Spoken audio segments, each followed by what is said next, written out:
and gentlemen, and welcome to another episode of The Work Shoot Show. I am one of your hosts, Mr. Lyn and Pete, joined by your other host, Mr. Peter McGinn. This is episode, hold on, let me pull it up. I should have had this pulled up, but it's okay. This is episode 45. We had an episode for y'all during Crown Jewel.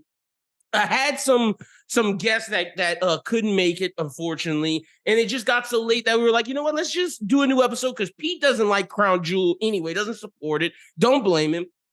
So we didn't have predictions for it. I was just going to talk about what happened, but none of it matters really because it's filler episodes. But I will say the one thing that when we talk about things going on in WWE's future, there will be one match that does matter and one match that didn't happen that does matter. That when it comes to storylines, that we'll talk about what happened, but not the matches themselves. But with that being said, how you doing, Pete? Yeah, doing well. I'm about to go on vacation. I'm heading to Chicago tomorrow. So hell yeah! What you going to do? Outside, just chill. Hang out. My brother lives there, so I'm gonna go visit family and stuff. Nice. New things in Chicago. Hell yeah, bro! Hell yeah. I'm trying to think. Is there like any? Would there be any indie wrestling there at the time or anything? Oh, probably, but I'm gonna be too busy. Oh, okay, gotcha. I was about to say if you had some free time, you go check out the Chicago scene, bro, which is like apparently the best wrestling scene in the country. It's up there. Mm-hmm. Philly, I gotta say, Philly is making a strong contender for being the top. Oh yeah, they're one or two. Like it's between them, Chicago. New York likes to claim that they're up there, but like their crowds are hit or miss. They're all right. I don't think anyone on the West Coast, maybe Seattle, like Seattle may have a little claim. You know, when AEW goes there's some great shows, but I think in America it's between Chicago and Philly. And Philly last night for the WWE NXT show where they did it at the ECW arena, bro, that crowd was so piping hot. And it was insane. And the crazy thing is, Pete, that show 100%, you can feel when you watch AEW that the men, AEW and WWE, let me not just do that because I don't want people to say I'm being tribalism. When you're watching Raw, SmackDown, Dynamite, you know that, and what I'm about to say, I don't want y'all to think it's sexist, but it's just the truth. You know that the male portion of the show is the A portion and the female portion is the B portion. It shouldn't be the case, but you just know it when you're watching those shows. NXT, the A portion is the females and the B portion is the males. I don't give a fuck about any of those dudes unless it's Ethan Page and you know, I'm not even really that big of a fan of Trick Williams right now. Trick got to elevate his character a little bit. Trick, Wesley, Ethan Page. That is it.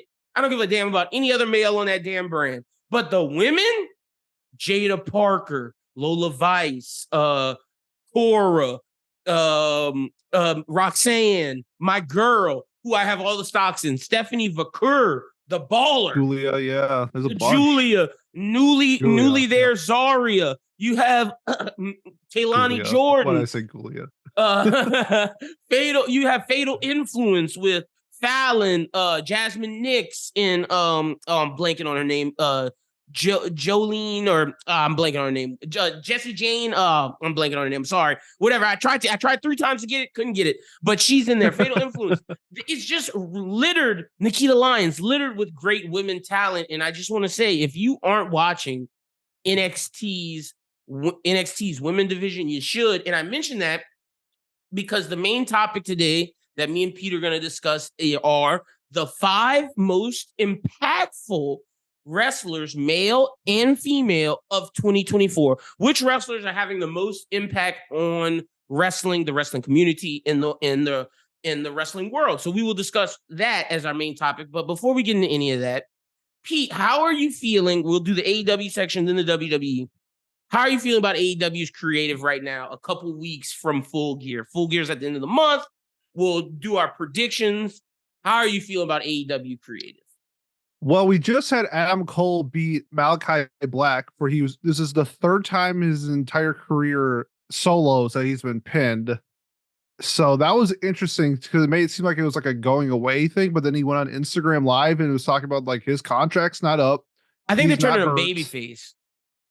I'm not entirely sure what they're doing with him because think about House of Black is a Yeah, House of Black is like a heel thing. I Like you know. can't.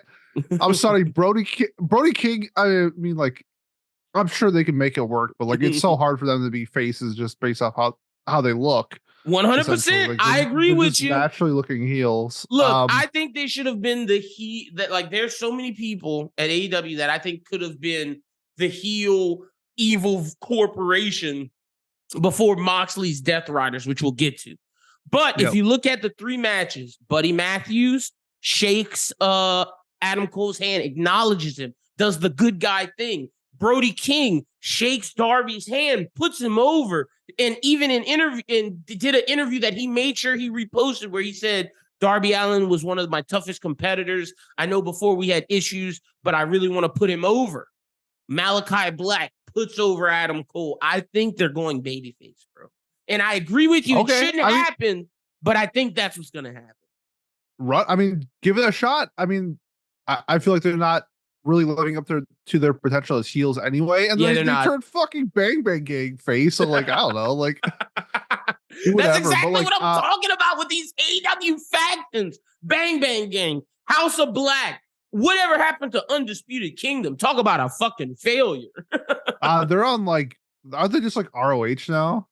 Oh no, I meant the Adam Cole, Roger. Oh, sorry, I was thinking of fucking. You're thinking of the Kingdom, like Matt Taven. Yeah, the Kingdom. That's what I was thinking of. I was like, okay. Yeah, so those AEW evil factions are just have been and now we're at the Death Rider. So yeah, back to how you're feeling about AEW creative. How are you, getting better though. Okay. The Hurt Syndicate. I mean, I was a massive fan of the Hurt Business in WWE. That I think in the last 5 years is one of the biggest things that they dropped the ball on. That was printing money. That was printed money. And they fucked it up. So now AEW gets to profit off of it. And you saw the reaction of Bobby. Like the crowd was hot for him. Like he's going to be like, I just hope that they actually put titles on them. And then there's like there's hints of like maybe Ricochet joining, which I would actually be very cool with because we already got like the muscle. Cause like Cedric Alexander was like I'll just say the high flyer, like he wasn't like a bruiser compared to like Shelton and Bobby. So like if Ricochet is the Cedric version of it, I'm fine with it because like then MVP can talk for Ricochet because Ricochet cut a promo. I should say it's like a promo. Like he introduced his secret partner the other day, and it was fine, but like he has no aura, he has no riz or anything like that. It's bad, man. He dabbed in his promo, which is I guess it was a shout out to his stepdaughter, which is cool. But like to everybody else who doesn't get that context, it looks like you're just dabbing, which is you're 7 years too late, my man. I think he's just a bland individual. And I'm with you. I love the Hurt Syndicate. I love. I love MVP yesterday saying how we gave out multiple cards. We want to see who accepts. And if you don't, well, there's consequences. So I love Bobby being, I guess, the muscle of it, because it doesn't seem like they're doing it where Bobby's the leader. They're making them equals, which is a little different than WWE, which I do like. MVP's the mouthpiece, the brains. Bobby's the ultimate muscle, and Shelton's like this just hitman silent figure that if you somehow get past Bobby and MVP, you're not getting past Shelton. And so it's interesting. Ricochet, to your point, wouldn't be mad if he joined.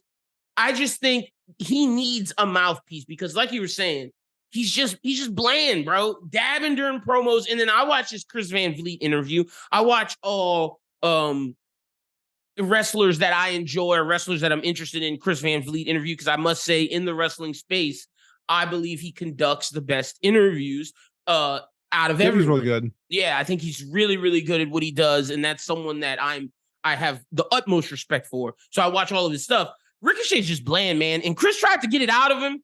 It just wasn't. It wasn't happening. So Ricochet could use that. How do you feel about this?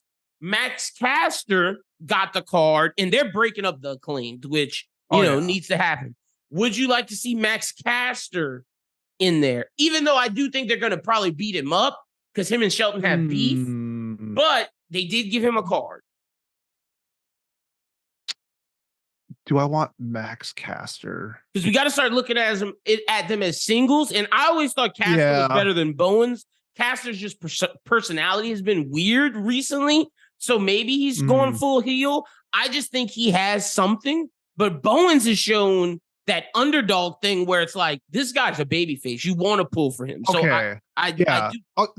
The only reason why I think I'm leaning more towards Ricochet than, say, Bowens or Caster or anybody else was that the fact that Ricochet attacked Zack Sabre Jr. in Japan, which is a heel thing to do, and the Hurt Syndicate is not going to be a face, like, spoiler alert. So I think it's really weird just in general right now that Ricochet is a face in AEW and in New Japan he's a heel. Doesn't make any sense. So just turn him heel and then have him join the Hurt Syndicate. But I think Caster or Bowens, I don't think I like either of them. I think I'm pretty set on like I'm honestly pretty set on Ricochet being like, because you don't need muscle. You don't. So, and Bowens is pretty built. Yeah, Bowens is more like a Shelton type where he can do the high fly stuff, but he's jacked. And Caster's kind of similar. Yeah, Caster's kind of it's like okay, so like you take the opposites of each other. Where like Ricochet is like a 10 in the ring, but a 2 on the. Let's just say for a joke, he's a 2 on the mic. And then Caster is a 10 on the mic and he's not really a 2 in the ring, but like it's like you get to pick. Would you rather have somebody who's like way better on the mic or way better in the ring? And I think with MVP, I think it makes way more sense to have Ricochet being the Hurt Syndicate. And see, I always forget you're tapped into New Japan more than me, and that's something I totally overlooked because he did attack Zack Sabre Jr. and Shelton, Bobby, and MVP, especially MVP, has strong ties to New Japan, which MVP has talked about wanting to go back. He was the first, what was it? Not Intercontinental, whatever their version of that is. That the belt that Ospreay and Omega held, he was the first one. Like MVP, people don't forget that. Like he had a New Japan run. Shelton had a New Japan run. Shelton held gold there too. So like, I could totally see and Suzuki-gun. Yeah. I could totally see what you're saying. Where Ricochet just turns heel and Hurt Syndicate is going around everywhere, just dominating. I just they need to hold gold and they need to hold a belt. And see, that's what I'm glad you brought that up. Do you think that counteracts the Jon Moxley side of things right now? Because I feel like AEW split into 3 sections. There's the Swerve. It's really weird. Yes, I agree. There's like the Swerve universe in the Swerve section, and that like Hurt Syndicate's in there. And that side of things, you have kind of this MJF, Adam Cole, Bang Bang Gang, Hangman Adam Page nebulous of things going on this corner. And then you have the whole side, which is everyone else in the Jon Moxley story. So how do you feel these things? Like, it's weird. It feels like 3 different universes. Yeah, it kind of does. Well, I'm not like too like, It is. I know exactly what you're trying to say. Like, I get it's more of like, to me, it's more of like a vibe. Like sometimes you just can't put it into words. Something just feels a little off sometimes. And it does feel like a little off. I wouldn't say it's like super off because it's the same way thing with WWE with like SmackDown and Raw. Like, same company, 2 different programs going on. But they make it very simple by breaking it up by show. AEW doesn't really do that, but it's kind of like that. Yeah. So it can get a little confusing at times. So like, I would love for the Hurt Business and Swerve to run Collision. Like, let them run Collision if you're going to have Moxley and them running Dynamite. It's just because if we want the Hurt Syndicate to get gold, that kind of interrupts with Moxley and them because Moxley's the champ and his 3 boys. It doesn't have to be the top. It doesn't have to be the top belt. Okay, gotcha. Like, gotcha. I'd be okay. Like, as we can touch on this like briefly because I had an issue with Private Party not winning the belts. Yes. At the pay-per-view, and then they did win it, which is awesome. But they should have won it at the pay-per-view. Yep. They got like a whole. That's what we talked about in the last episode. It's like that we didn't get to put out, but like Private Party should have won at the first one. Like, so it shouldn't have been this random ass Dynamite. Yeah. So as cool as Private Party winning is, they're transitional. Like, you know who'd be much better holding the belt? The Hurt Syndicate. Ricochet and Shelton Benjamin. Like, straight up. And then Bobby can feud without holding a belt, like 100%. Like, he doesn't need it. But honestly, if you want to give him one, TNT, Jack Perry ain't doing shit. Oh, I view it the same way as how they did it with Gunther in WWE, where he was Intercontinental. He needed to drop the belt because they're going to move him up to the main card. He lost to Sammy. It was awesome. Have Bobby beat Okada. Then Okada goes to the next level. Like, it makes sense because Bobby is like, he's a world champion across MMA multiple champion, whatever, all the stuff. Like, they're building him up. It's like, if Okada loses to Bobby, it's not that big of a deal. And Bobby that makes is Bobby more credible in AEW, and it also makes Okada even more scary because he beat the MMA guy. I like, Pete, you got your creative because they're starting that tournament, whatever. For that belt, you could have Bobby win the C2. Yep, have Bobby win it. Have Bobby win it. Have Okada move on to the main or go after the belt. Like, Okada is showcase his talent. He is so good, and he's hot right now. Like, and stop having him just be this guy that says Okada bitch on the side. So great. I love Okada right now. I agree with you. How are you feeling? Okay, so we got the Hurt Syndicate side. I'm with you on this. Which Nebulous do you want to move to? Because we got two more. We got basically three Nebuluses. The Don Callis family. Probably Death Riders, maybe? Yeah, let's do Death Riders. So I don't want Orange Cassidy to beat Mox. I'm sorry. I just don't. No, he's not. No. It's gotta be Darby, if anything.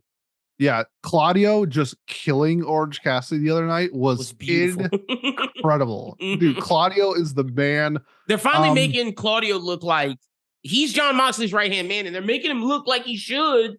Because at first when he came to AEW, he had the feud with Eddie, which made him hot, but then like after that, he had nowhere to go. Yep. Yeah, that feud was awesome. And they're giving Pac something to do, which is great too. Yep.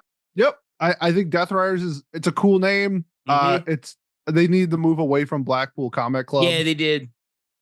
And Death Rider, I mean, it makes sense. It's Moxley's finisher, whatever. I'm really looking forward to seeing like what this stage of them, what they're going to do going forward, transpires after BCC. So this is like the new. I feel like we're in like the beginnings of what the Death Rise is going to be. So I'm really excited to see what they're doing. And see, my problem isn't with the Death Riders. It's with the baby faces that are fighting the Death Riders. Like, bro, Dark Order not beating them. Orange Cassidy not beating them. Daniel Garcia not beating them. Like, my thing is, maybe this, honestly, we were talking about House of Black at first. Maybe House of Black is come and fight Death Riders. And I know that's crazy because Malachi hasn't a lot of singles or anything and this, that, and the third. These guys have been underutilized. Let them be the anti-heroes that take out the Death Rider. If you're not gonna do Darby coming down from the rafters every night as Sting. You know what I'm saying? Like, Darby's the only one I believe in.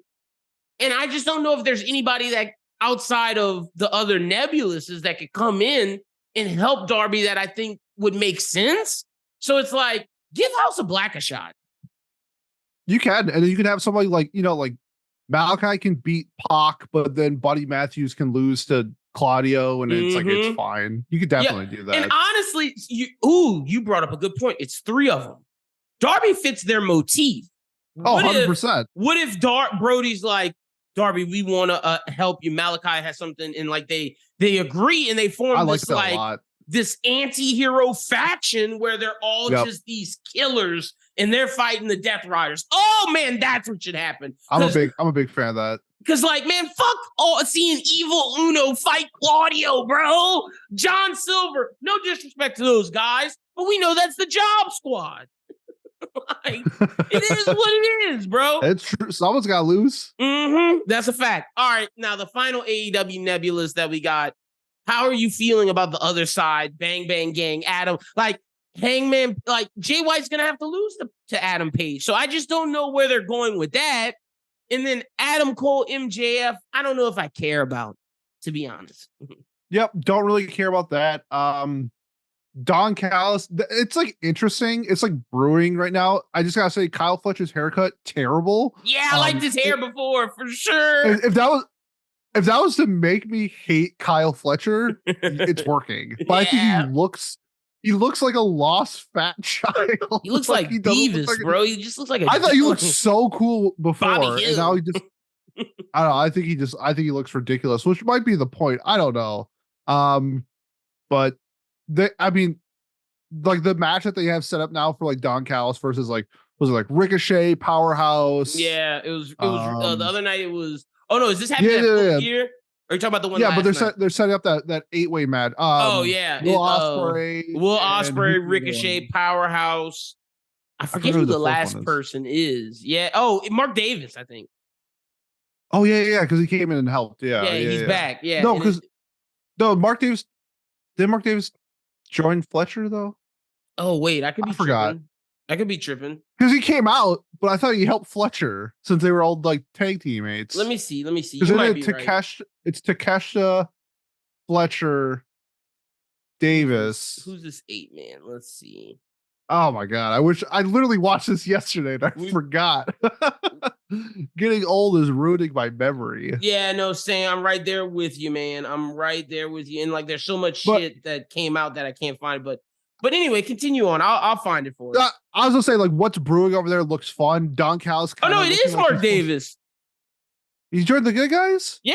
Look, who's on the bad team then? Who am I missing? It's Takeshita Fletcher.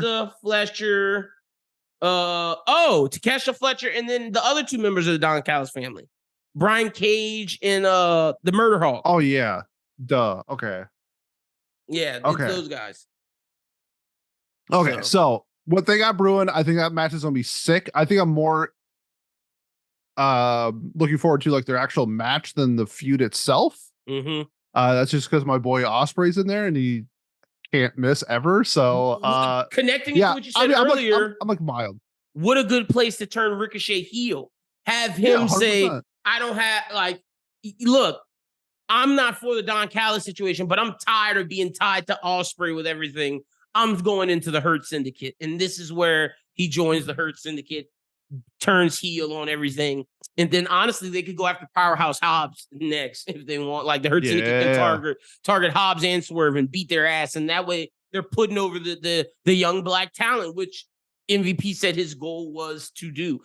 I mean, what a perfect person for, honestly, Pete, better than Ricochet. You know who should join the Hurt Syndicate, but they're keeping him on the fucking bench because he can talk and in the ring, he's good as anyone. Ricky Starks, man. Starks was made for the Hurt Syndicate. Starks should be the leader of the Hurt Syndicate, honestly. The Rock, the Rock of the Nation of Domination. That's who it should be, man. Shout out to Ricky. But that'd be sick. That'd be sick. That would be amazing, bro. I would love that so much. Anything about the women's side of AEW that's interesting you? I know Mina Kyle comes back next week, but like they're really not cooking over there. Yo, the Chris Statlander getting hit by a car yesterday was so bad. Was so bad. They're turning Mercedes and Camille into. You remember Wacky Races? How they had that mustache twirling dude and his dog that would snicker like.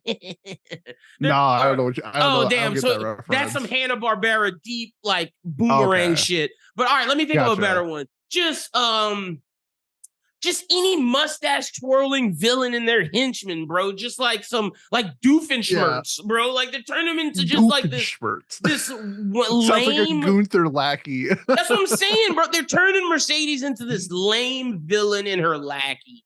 Like her aura is close to gone in AEW. Bro, they had Chris Statlander quote get hit by a car, and then within 10 seconds she's beating the shit out of both of them. Like, what was the point? Just I think it'd be better if just like you just roll up and then Chris Statlander pulls you out of the car and fights you. Like it was so silly. It was so dumb. And then like I just feel until Mina Kyle and Tony Storm come back, they have no story for Mariah May. She's not doing shit. I mean, Mina's back next week, so yeah, true. So hopefully there's something. And in her name, it was half black and white and half her. Oh yeah, like the distorted. analog horror thing. Yeah. So hopefully But that's like like, Tony Storm's filming a movie, so she's gonna be in a oh, she's not minute. even coming back. Damn. So hopefully there's Unless she's something done with her good. movie, but that's where she's been. She's been filming a movie. Hopefully there's something good with Mina, Tony, and Mariah at Full Gear, because if not, the women's side is lacking. Like, poor Jamie Hayter, they just got her in the wings, and she's a fucking star. Like, push these women, Tony. At least she won her match. Yeah, she did. She did. All right, that's our AEW side. Pete, so WWE wise, just let me ask you. I know you didn't watch it. I know you don't support it, but it was basically the battle of my guy versus your guy. I saw the results. I just didn't watch it. Yeah, that's what I'm. How do you feel that your guy took the L, brother? My guy? I have a guy? Oh, you talking about Gunther? Yeah. Well, Cody's not losing. Like, what? I just had to bring it up, man. Oh my God, Cody. I thought, honestly, Pete, I did think he was going to lose. Like, if we did predictions, I would have lost that one because I thought Cody was going to lose, but due to Kevin Owens. But see, I didn't realize, because in my head, I thought Randy was going to beat Kevin, and then Kevin was going to be so mad that he interfered with Cody. But they didn't even do the Randy-Kevin match, which I think was brilliant. They made Kevin whoop Randy's ass before he even got out there, and no match happened, progressing the story, which with SmackDown, I'm very excited Friday to see the Bloodline, because Roman lost, which I think that the most important things in Crown Jewel wasn't the Cody Gunther match, wasn't any of the ladies' matches. It was Randy and Kevin's match not happening and Roman getting pinned. So I'm excited to see what's up with Solo and the Bloodline. Sammy's coming back. If you saw on Raw, that Jay had his back, baby. And now we're going to get that. I'm super ecstatic with all of that. And then how does Cody feel about Randy and Kevin and where that progresses? How are you feeling about some of these WWE storylines? Yeah, I feel like this is building up really nicely. Like, I think like how War Games is going to like conclude is going to be super nice. I think the next couple months of WWE product is going to be very good. Yeah, a lot of like just like good storylines, and on top of that, great matches to go along with it that I'm really looking forward to. So what storyline would you say intrigues you the most? Because also you got Gunther versus Damian Priest on the Raw side. You got the Wyatt Six Final Testament shit. I mean, Liv is cooking with grease. Bro, I was thinking of something in the car. I was thinking this is preposterous. Okay, what you got? Because the Miz got kidnapped. He did. And this is the Wyatt Six thing. And he needs somebody to save him, but like nobody knows where the Miz is. Like they have like the thing where Karrion Kross is like looking for the Miz. Yeah, it's like a joke. But who can the Miz call out to save him? This is where you debut Joe Hendry. He calls out to Joe Hendry, and Joe Hendry saves the Miz. The Miz. Oh, bro, that would be a good and beats the Wyatt Six. Hey, I wouldn't be somebody in the Wyatt Six. I wouldn't be mad at like, that. If you can't find him, you say his name and he appears. He appears, yeah. I believe in Joe. And what good way to debut him. Raw needs someone like that. That would be perfect, bro. And Joe Hendry just lost his match against Nick Nemeth. TNA is not making him the champion because he's going over to WWE come January 2025. Like 99.999% sure. Him and Jordan Grace. If I'm TNA, I'm pissed about that Jordan Grace shit because they're debuting her essentially right now with the top. They're saying these are the top 6 heels on NXT. These are the top 6 baby faces. And I'm thinking, oh, who are they going to bring up? Nikita? They're going to bring up one of these other girls. Jordan Grace? You don't even work here. Oh, but does she? I think she does. Either she is or she will be. Very facts. Soon. Facts. So, but no, I'm loving that theory. Do you think it can last till January? Like have the Miz miss until January? Okay. If until January? Because that's when Joe Hendry's contract's up. Yeah. Well, you could. I feel like you could like hint it. Do the Jordan Grace thing where they bring her in early. You remember how they did it in NXT where like there'd be like a TV with like the NXT logo and they like walk away and then like Joe Hendry takes to like pop up for like a second. Yeah. You could do some silly shit like that and like tease it to keep the interest growing and then debut later. I do think realistically they debut him at the Royal Rumble, but yeah, I agree. I think this would be a great way to get have every week ready to go.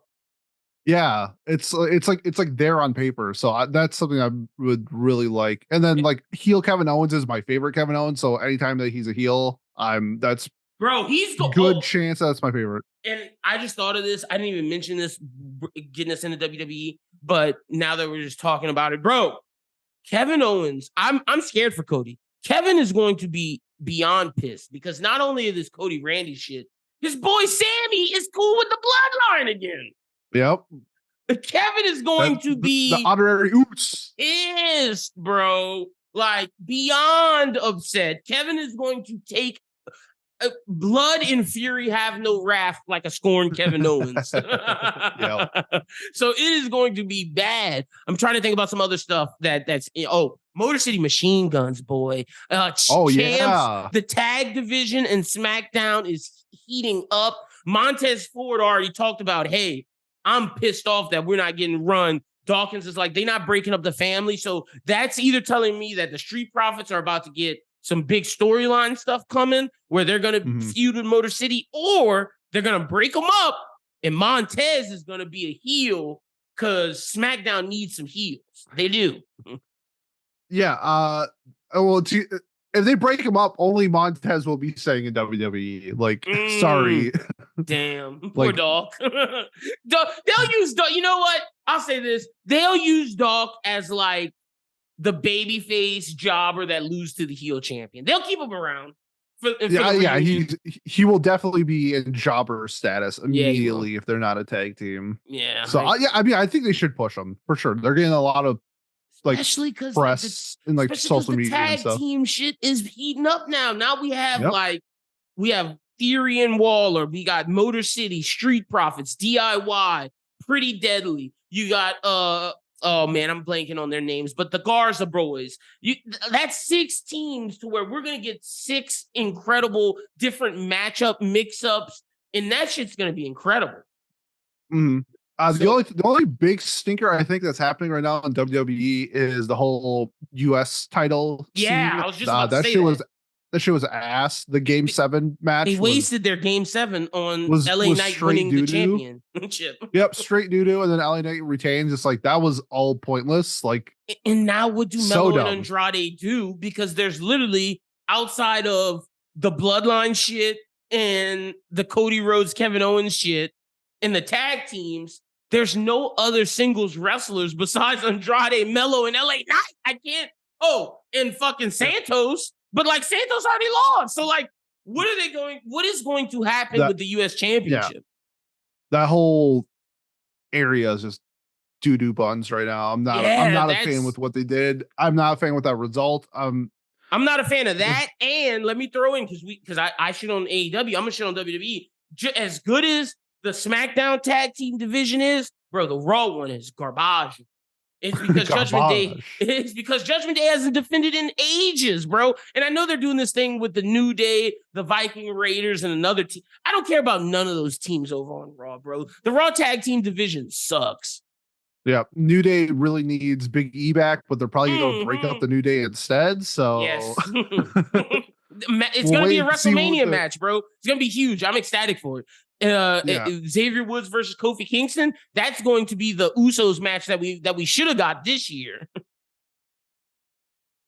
Oh man, I'm pretty indifferent on that. We'll see how they build it up and everything like that. I could change my mind. I think Big E's gonna get involved, bro. They're gonna get Big E to start talking. Like it's gonna be. I think if they really do good storytelling, that has a chance to be one of those. It's no belt, but the story's so good that everybody cares. And New Day needs that right now. And Raw needs that, honestly, because look, Intercontinental is cooking. I'm interested in everything Braun Breaker's doing there. The Gunther Championship, I'm interested in the scene. We saw the players. It's El Campeon, Damian Priest, who I'm excited about. We know CM Punk's lurking in the back.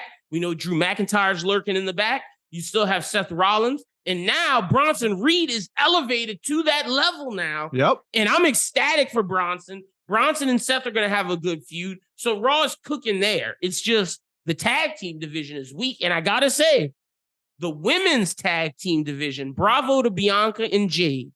They have made this belt matter.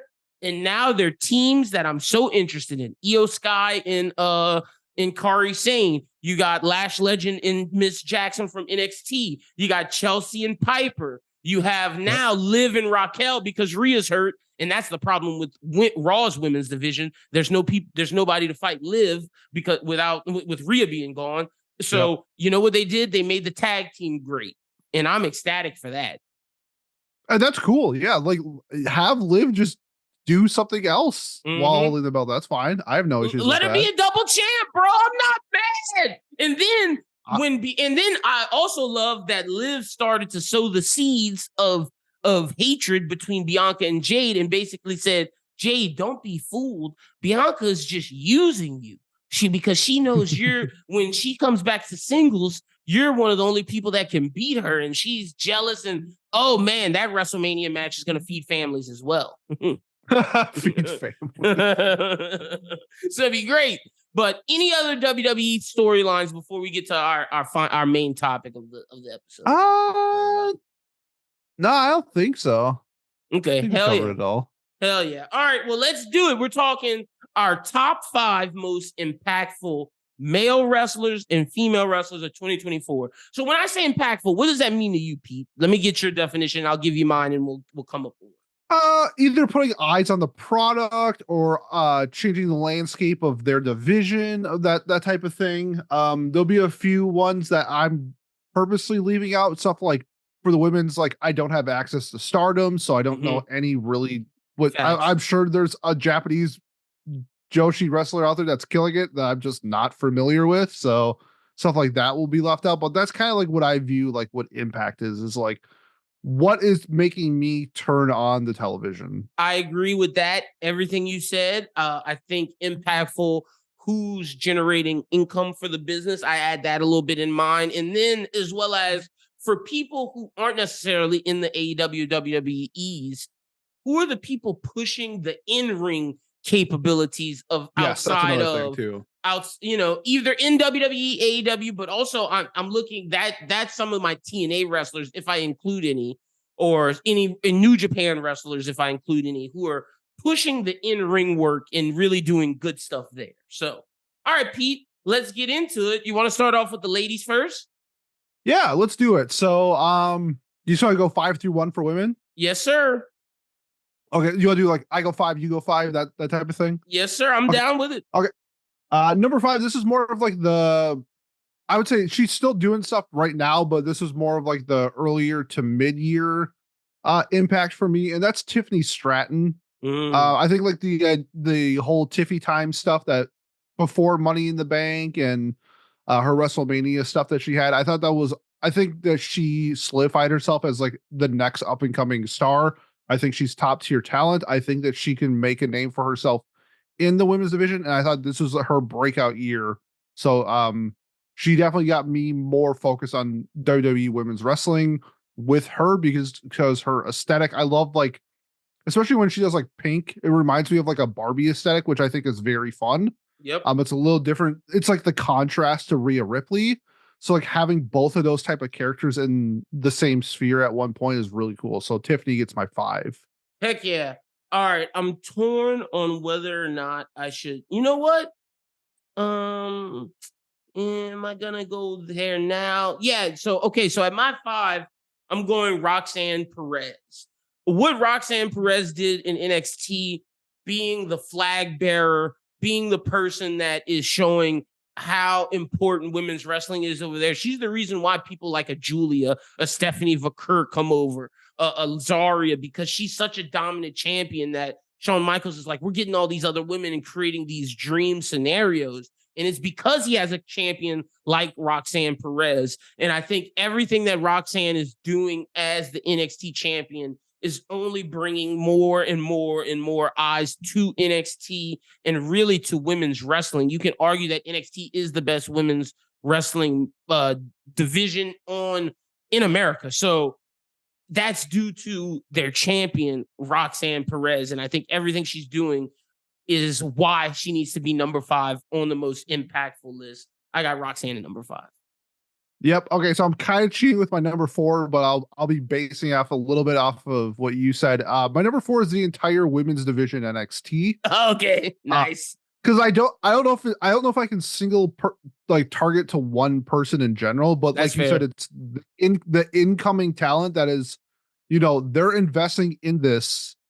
Where I mean, I haven't felt this way since maybe like Bianca holding the titles in NXT. Like it's been a minute since I felt like the women were the focal point of NXT. And I mean, they headlined their CW debut. Mhm. Like it's the money is getting put into there, the eyes are being put into there, They're and the they A deliver. product, Like, man. yeah, and that match that they had the other night was awesome. So like, not only is it like they're reinventing NXT a little bit in terms of what their focal points are, but like the in-ring talent is only getting elevated. So because of that, I'm cheating doing number 4. I'm also be cheating my next 2 as well. So you'll see. Okay, hell yeah. So at my number 4, I'm going with timeless Toni Storm. I know she could be higher, but when she left, the hole was felt. I feel like what Toni did from the end of 2023 through the middle of 2024, she made AEW women's wrestling watched. She was, you had to watch her in anything she was doing and involved in. She elevated that division as much as she could. She took the bar to levels where it hasn't been, and it hasn't been since she's left. You can feel her presence missing. Without her, AEW's women's division feels flat.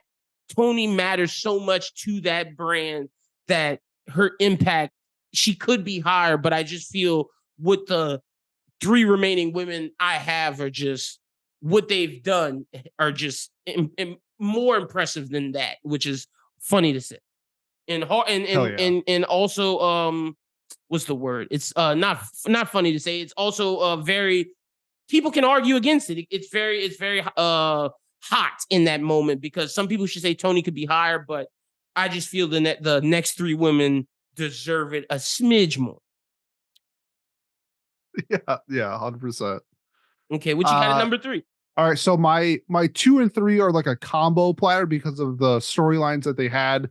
Not only did I think it was one of the best women's storylines in general, but one of the best in WWE, and that's Rhea and Liv. The stuff that they did with Dirty Dom, I thought was just fantastic. I thought I was going to get sick of that storyline, just based off of what they did with Rhea doing it solo, and then the addition of Liv and sort of the drama that they added with that has been great. Also, shout out to Dom for just being a turbo heated heel for the last like 2 years. But like, I think that this storyline is super fun. It hasn't gotten old after a year plus of like doing Dirty Dom stuff, and I think that's a testament to the talent of Liv and Rhea. So thoroughly enjoyed. I can't wait to see them duel it out again in WrestleMania. Hell yeah.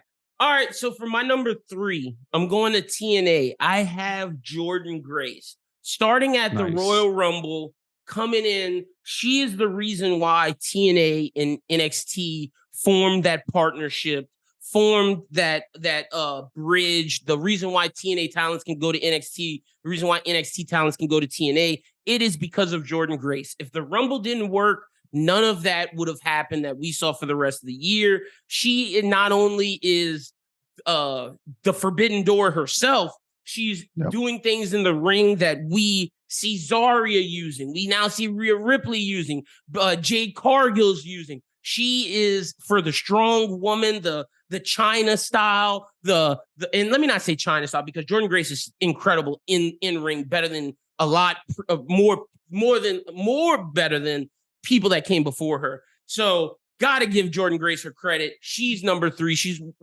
one of the most impactful women's wrestlers currently in the business. So shout out to her. I mean, you could argue that the WWE ID program happened because of her. Oh, that's true. I'm assuming that's been the works, but she's probably like she's probably like the test run or whatever. Exactly. Yep. You should do your number 2 as well, since mine. Oh, okay, yeah. So my number 2 is Liv Morgan, for which Pete said and I'm gonna use some different metrics because Pete gave some great things about in-ring and story. Liv Morgan selling merch out the wazoo. Like all the Live Dirty Dom merch, that shit is selling like hotcakes, bro. In terms of bringing and generating revenue and generating eyes to the product, Live and Dirty Dom segment for viewership always spikes. There's only one person ahead of them in terms of women that's spiking more, and that's my number one. But I agree with everything that Pete said. Liv is incredible and deserves this spot. Nice. Yep. And my number one is Toni Storm. Gotcha. What an absolute twist. I used to shit on Toni Storm all the time. You did. Her whatever gimmick that she had before Timeless was just, I always just thought it was middle of the road. She did the same gimmick for years. You did not like her as AEW champion pre-Toni Storm, pre-Timeless. Yes, and then completely reinvented herself. I thought her and Mariah May killed her. Their feud was incredible. The stabbing each other with the stiletto shoes, sort of the mix-up stuff that they had with Mina going on. It was storybook telling perfection, and she absolutely killed it. I can't believe I went from zero, I should say zero, but I was like very low on Toni Storm to her and Mariah May are by far my top two women's. It's Mariah May, Toni Storm, Chris Statlander. Those are my three favorite women in AEW, and there's a reason for it because those two just absolutely killed it. And Toni, being the champ for the majority of the time, carried it and was an absolute goat. I agree. All right, my number one is none other than Rhea Bloody Ripley. I mean, she is the face of women's wrestling right now. Becky Lynch passed the torch to her. She beat Becky. She beat Charlotte. She did everything. And people were saying, let her challenge for the Intercontinental. Let her do this. Let her do that. We haven't seen a woman this impactful since China. Talk about merch. She blows Liv Morgan out of the wazoo. Rhea sells. Anything that Rhea touches is gold. Rhea also headlined a pay-per-view. Her and Nia Jax. She got Nia Jax to headline a pay-per-view. That's how big Rhea Ripley is. Rhea Ripley was so big that she was next to Dom Mysterio, and people were cheering when they're supposed to be the heel group. They couldn't boo her. That's why they had to get Dom with Liv, someone they could boo. Rhea was too good to boo in the impact that she has. Also in terms for Australian wrestlers, she started this pipeline. We see Zarya coming over. We see also it was announced that WWE is starting to not only recruit there, but invest money into organizations there. So that's all due to Rhea Ripley. Impact, baby. I no issues with that. No issues at all. All right, let's get to the men's. You can start us off, Pete, my man. Yeah, number 5 is somebody who had got his flowers after a long time coming. Sort of put my eyes back on this product for a little bit, and I'm excited to see where he goes. My number 5, I'm going with Zack Sabre Jr. Okay, talk about it. Current New Japan Pro Wrestling World Champion. Hell yeah, okay. Yeah, that's interesting. Elevating TMDK, first Gaijin to win the G1 since Kenny Omega in like 2016 or something like that, 2017. I'm kind of looking forward to, because now Kenny has a match in New Japan, so I'm getting my eyes back on the New Japan product a little bit. He's fighting Gabe Kidd, which I think is gonna be sick. Yeah. But I mean, Zack Sabre winning the G1 and then winning the world champ after, I mean, Sanada should not have held the belt for whatever. And then Naito. Yeah, I saw that. I actually like that a lot. But Naito again holding the belt, just like do something new, and they did with Zack Sabre, so I'm gonna give him my number 5. Hey, I ain't mad at it at all. Let me real quick before I give my number 5, bro. I mean, I'm ecstatic for Gabe Kidd, Kenny Omega. You know, in New Japan, my favorite New Japan wrestlers are Drilla Maloney and Gabe Kidd. I love the fact that Kenny's giving him that rub, that psycho. Oh, that match is gonna be crazy because he's a psychopath. He is a true. There's certain wrestlers that have that psychopath gimmick that I don't believe. Gabe Kidd is not that. I believe it to a T. And speaking of believe, that goes into my number 5. I believe in Joe Hendry. Joe Hendry made TNA must watch. It was him and Jordan Grace. If Jordan Grace started the pipeline, Joe Hendry made it extend. Joe Hendry, everything he did in NXT, showing that, these TNA wrestlers, these TNA men's wrestlers are just as good. We need to give them eyes due to a man like Joe Hendry. So Joe Hendry, number 5. I love it. Love the pick. My number 4, just an absolute monster when he came in his debut. His stock has only been rising since he's joined. I think he's going to be an absolute superstar when it's all said and done. That's Jacob Fatu. Just an amazing addition to the roster. He's main talent ready immediately. Should he be heading Bloodline? Probably, but I actually think Solo is doing a little bit better job as of recently. Yeah, I think he's getting a little bit more confident on the mic. Yeah, he did. He's low key kind of hilarious. Funny. So yes, bro. He is. He has to lean into that. His gimmick, like, we got 2 tickets. Him, like, just some of that stupid shit he was doing. Yeah. It was brilliant comedy. Don't be Roman. You're not Roman. Be the funny but evil guy. Like, that's who you are. Lean into the comedy of it. And I agree with you about Solo for sure. I was thinking that like last week. All right, my number 4. See, now that you say that, I feel like because Impact, this guy came in, revolutionized the Bloodline, made them must watch. I'm going with Jacob Fatu because you're right. His impact is huge, and he revitalized this whole Bloodline story yet again. He is the face that everybody's talking about. Everybody wants to see him wrestle. Also, and when we talk about impact, him coming from the indies is huge. It's making WWE look at more indie talent and more of the Samoan brothers. Like, with Jacob Fatu coming in, we can bring in Lance Hawaii. We can bring in Zilla Fatu. We can bring in some of these guys who may have had trouble past because look at Jacob. So, yep, I agree. I'm with you. All right, right on. My number 3, you already said it. He's had the biggest viral moment of WWE the entire year, over 100,000 likes on Twitter. It's Joe Hendry. Just how to be, I'm gonna put this in quotations, an indie wrestler, but have the most viewed thing in WWE all year is huge. Insane. Like, huge, bro. His gimmick is like, I mean, if he wants to be the next, I'm trying to think of like somebody, he kind of has like when Miz does a little comedy stuff, because Miz can be pretty funny. If he wants to be like, I can see Joe Hendry being like a top tier mid carder, like an intercontinental champ, like a 3-time intercontinental champion. Like, I don't think he's main event, but like, that's fine sometimes. And like, I think his gimmick will work. Moment, though. I could definitely see that too. Maybe. See how much he elevates himself if he uses social media the way that he does. You can definitely elevate him because he gets that, and I think that's one reason why he was so sought after when his contract was like coming up, and sort of the reaction that he got.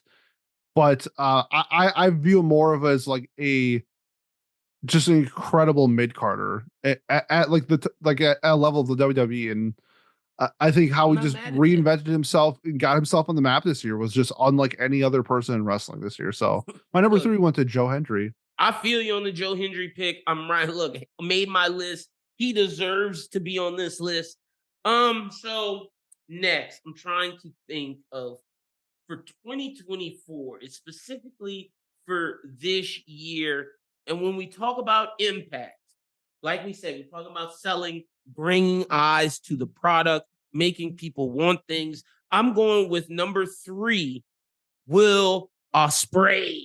Okay. He is, when MJF was gone, when Swerve, wasn't kicked, he made AEW must watch. He was the face of AEW when he came in. From the moment he came in, he has been one of the best things about AEW, and that's that impact. In ring, he's pushing the envelope always. He's trying new things, making people do things. And when he came to AEW, the in-ring in WWE stepped up. Cody didn't start using burning hammers until we saw Will Ospreay week to week on AEW TV dropping Tiger Drivers. So you have to give credit where credit is due. Will Ospreay is my number 3. My number 2, he's had 8 5-star matches this year. There are people who don't have one 5-star match in their entire career, and you just named them. Will Ospreay is my number 2. Just Yep. the aerials are what's up.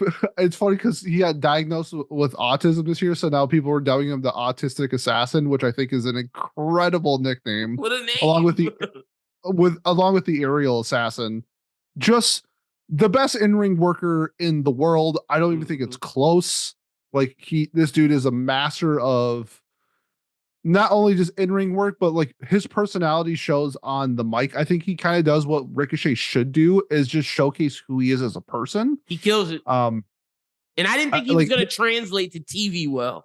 He proved, and he does because he's himself. And I think that's like we touched on Ricochet a little bit, but I think the problem with Ricochet is he's trying to be Ricochet and not the character, not the person. Yeah. Will Ospreay is just Will Ospreay. All your stuff, like Ricochet, the guy loves anime, is a nerd, a big fighting, like going to all the things. Yeah, I agree. Yeah. Cody does the same thing.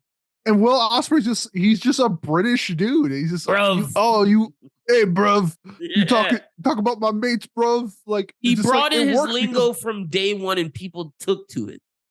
It's authentic. It doesn't seem fake, and that's what resonates.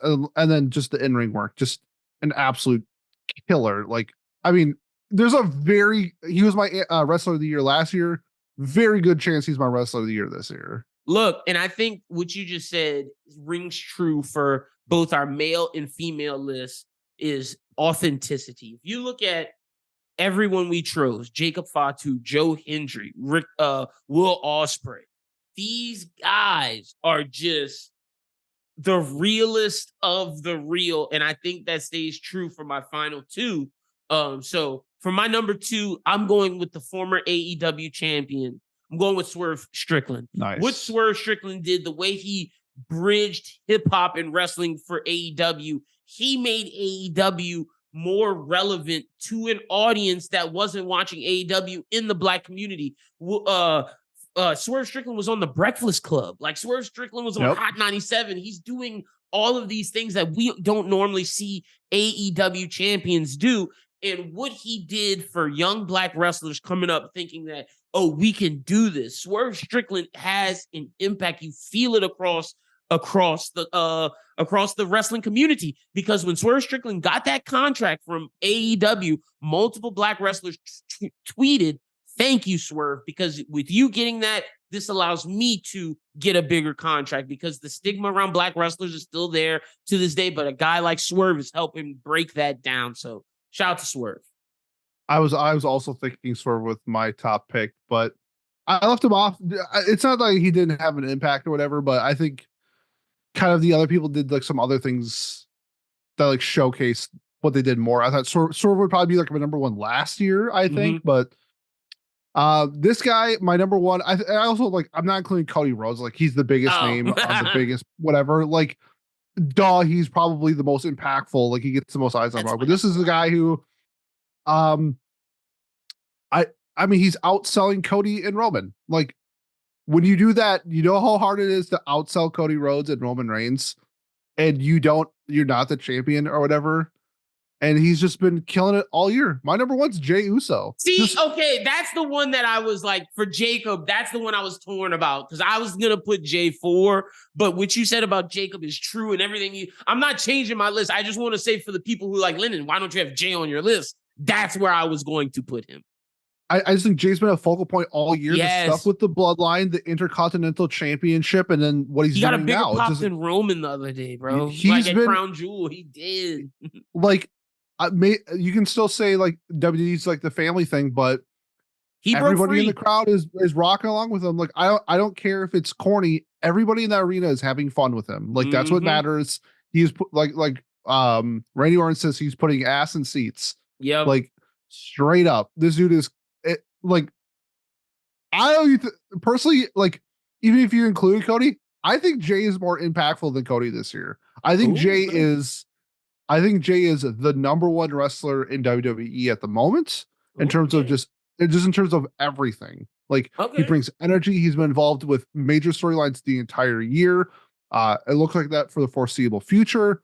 And like, he hasn't faltered. Like the stuff with his brother was awesome. Like everything he has done this year has been impactful and at minimum average, but I would say for the most part, good to very good, if not to great. So yeah, Jey Uso is my number one impactful wrestler. I'm not mad at that at all, man. Like I said, he was like, man, I'm doing a slash. Pete cheated with the NXT thing. Go for it. I cheated twice. Yeah, Jey Uso's on my list at number 4. It is Jey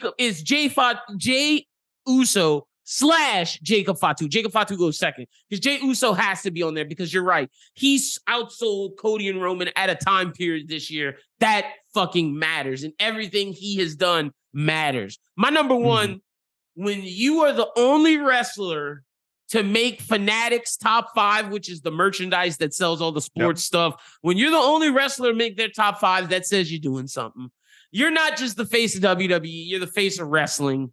It's, of course, Cody Rhodes. I had to put my guy on there. I had to. That's my guy.